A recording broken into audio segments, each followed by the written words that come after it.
Lesson IN8 is on nets and surface area. Net, not like a basketball net. What we're doing with a net in this lesson is like taking a three-dimensional figure and flattening it out and thinking about what kind of pieces would we have if we flattened it out. What would it look like?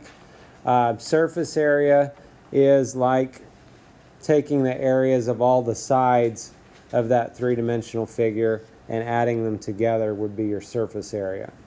For this, they've changed things up a little bit here, and so the formulas actually will be given for the surface area.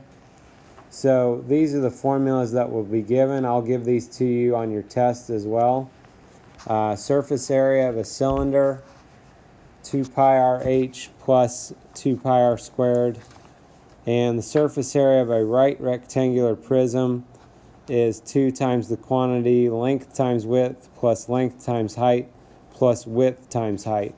Even though the formulas will be given, we might talk a little bit about how they came up with those formulas, just so you understand how they got that. But basically, problems like this, if you want to just write your formula down, substitute in, and then you can work it out and figure out your surface area. The book shows these formulas, but they're in a little bit different format. This information that I've got here on the screen, this is copied and pasted directly from what the state is telling us that will be provided to you. So this should be the format that the formulas will be given to you. That's the format I would use. Okay?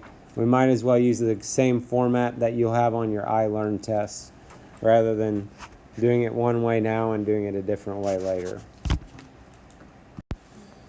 So surface area, once again, is the sum of the areas of the faces of a 3D object, three-dimensional object. So if we think about a cylinder, first of all, on example 1, the book is showing you a net. They're not really telling you that it is a net, but this thing here where they've unfolded the cylinder, that is the net of a cylinder. So basically, if you unfolded a cylinder, we could take it into pieces. We'd have 2 circles and we'd have a rectangle in between those 2 circles. And then really it's just a matter for surface area, it's just finding the area of those things and then adding them together. So we know the area of a circle is pi r squared. We have on a cylinder 2 circles, so that's 2 pi r squared. And then the rectangle part, we know the area of a rectangle is length times width. The different dimensions on our rectangle, if you think about it, one of the dimensions on the rectangle would be like the height of the cylinder. The other dimension of the rectangle, if you think about, and we're visualizing this in class here, but the other dimension of the rectangle would be, so that would be the circumference. So we can actually work with that information, and that's how we could come up and develop this formula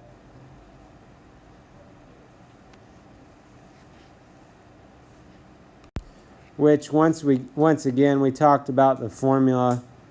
Surface area of a cylinder is 2 pi r(h) plus 2 pi r squared.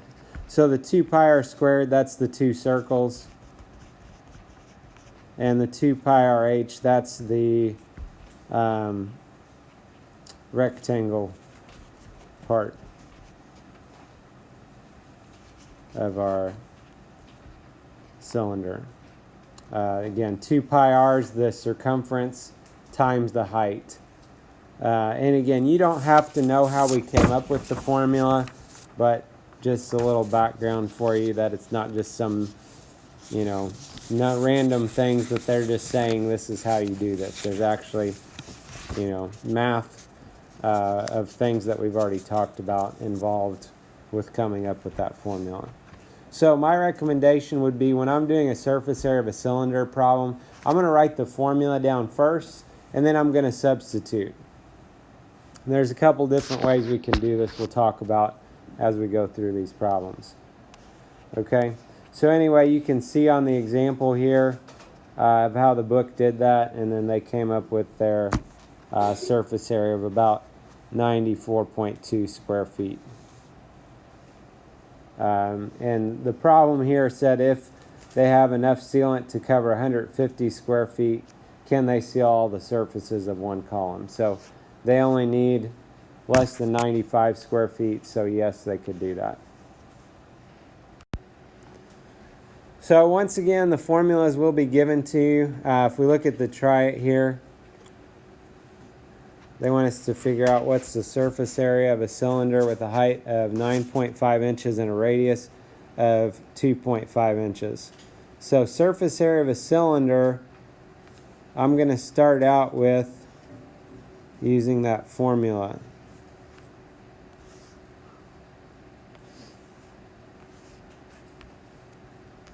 So I'm just going to take my formula, I'm going to write that down. I'm going to take my time here. I'm going to substitute in. Now, one thing we've talked about a little bit before on some of the problems we talked about when they had you write your answer in terms of pi, and we said we're going to save our pi, like save your pi for dessert.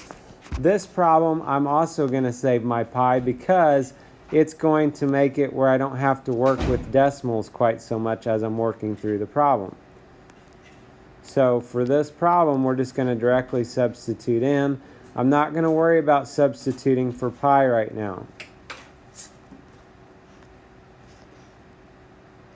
So the 2 pi I'm just going to bring down. Radius is 2.5. The height is 9.5. The next part of our formula, the 2 pi, we can just bring down, and the radius is 2.5, and we're going to square that. Okay, on that, it's just the radius that's being squared, understand. So once I've substituted, then we're just going to do order of operations to work this out.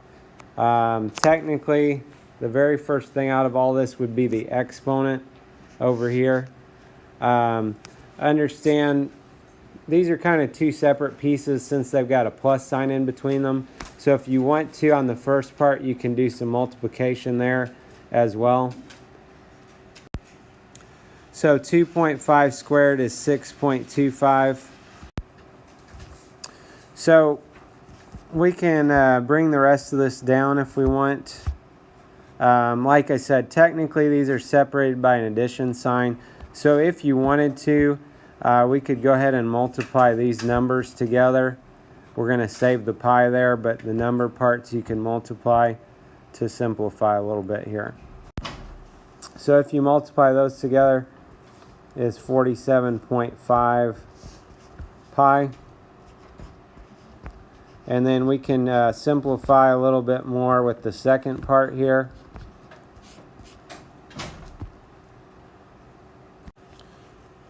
So that would be 12.5 pi. And then, you know, kind of like if we had 3x plus 2x, that's 5x. The same thing with these, only instead of multiplying them by x, they're being multiplied by pi. So we have 47.5 pi plus 12.5 pi. So if you just add 47.5 plus 12.5,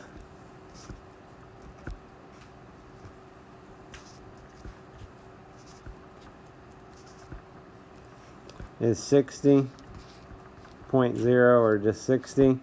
That's 60 pi. In your book, they've got it basically on the blank, so they're just keeping this with the pi in it. Regardless, you know, by keeping pi in your problem until the end, you're not having to worry about writing all these decimals as you go through it. If that doesn't bother you, then, you know, that's okay too, I guess. But then you could use 3.14 for pi and multiply those if it asks you to do that. And that would be 188.4 square inches. Okay, for sure, if I was not allowed to use a calculator, this is going to be easier than let's multiply these things, this by pi, let's multiply this by pi, then let's add these things together. I'm not even having to deal with decimals too much until the very end on this problem. Okay, so yes, in other words, the very beginning, if it didn't say to save your pi, if it said, or write in terms of pi, if it just said use 3.14 for pi, you could make that substitution.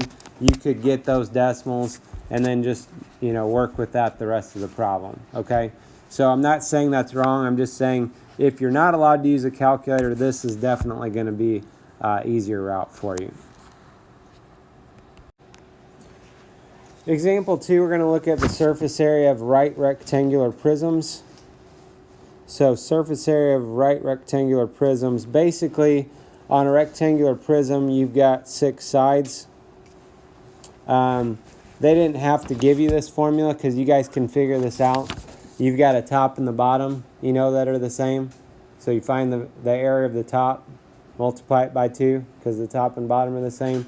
You got the front and back that are the same. You could find the area of the front, multiply it by 2 because those are both the same.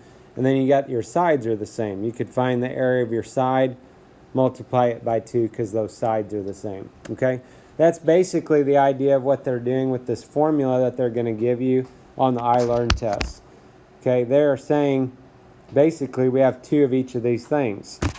We have a length times width, we have a length times height, we have a width times height. We're going to add all those together and multiply by 2. In other words, if I take a top, a side, and a front, and I multiply by, or I add those together and then multiply by 2, that would give me my total surface area because those 3 sides have 3 identical sides that would match up with them. Okay? So kind of the key thing when you guys do these problems, if you're being given this formula, and understand that formula is a little different than the one in your book. Okay? Assuming you're not going to memorize this formula in the book, if they're going to give you this formula on the iLearn test, I would use that iLearn formula rather than the formula the book's using. Does that make sense?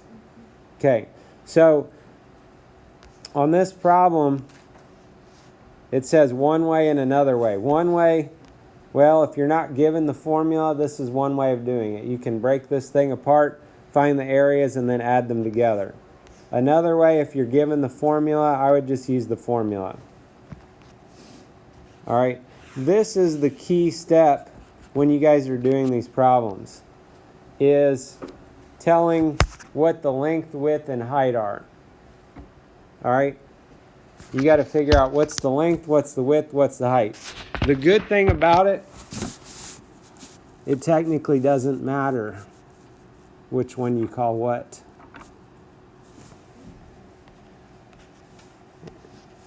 And if you think about it, I can turn this thing different ways and I might have a different perspective of what the length, width, or height are. Okay?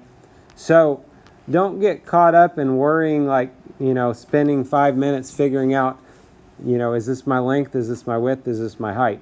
Hopefully this makes sense to you how they got the length, width, and height here. Okay, the height, I think everybody can see 6 as being the height. The length and the width, the length is usually just considered to be the bigger dimension. So we've got 10 and 8. 10's bigger, we'll call it the length. Does that make sense? If you switch them around accidentally and you call the length 8 and the width 10, as long as you substitute it consistently in your formula, you're going to get the right answer. Okay? So don't worry about it too much. Just make sure you designate what's my length, width, and height, and then you can start substituting it into the formula. So in other words, on this problem, if I designate those as my length, width, and height, now I would substitute in. The length is 10, the width is 8. The length is 10, the height is 6. The width is 8, the height is 6. Okay, once I've substituted that in using the formula, then I'm just going to work that out. So I need to do the multiplication stuff first before I multiply by this 2 on the outside. So 10 times 8 is 80. You can go ahead, 10 times 6 is 60. 8 times 6 is 48. And then we need to work that out in the parentheses first here. 80 plus 60 is 140, plus 48 is 188. And then if you multiply that by 2, we should get the same answer that they did in the book, 376. Okay, so 376 square inches. It does look a little different because the book's using a different version of this formula. But like I said, if they're going to give me this version of the formula, I'm going to practice using that version of the formula for all my problems. Example 3, Sam built a storage cube out of plywood. How many square meters of plywood did Sam use for the cube? So the book's getting into the fact that on a cube, all of the sides are the same. So if you didn't have a formula, easiest way would be to do what the book's doing. Basically find the area of one side and then multiply that by 6. Okay? If you don't think about that, you can use your formula and you'll get the same answer. Okay? It's going to look like more work maybe. So our formula was this. And we could designate, okay, my length is 5/10, my width is 5/10, my height is 5/10. And you can substitute in. Notice everything you're substituting in is just 5/10.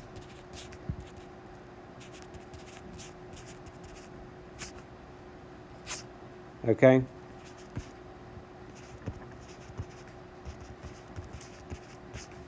Oops.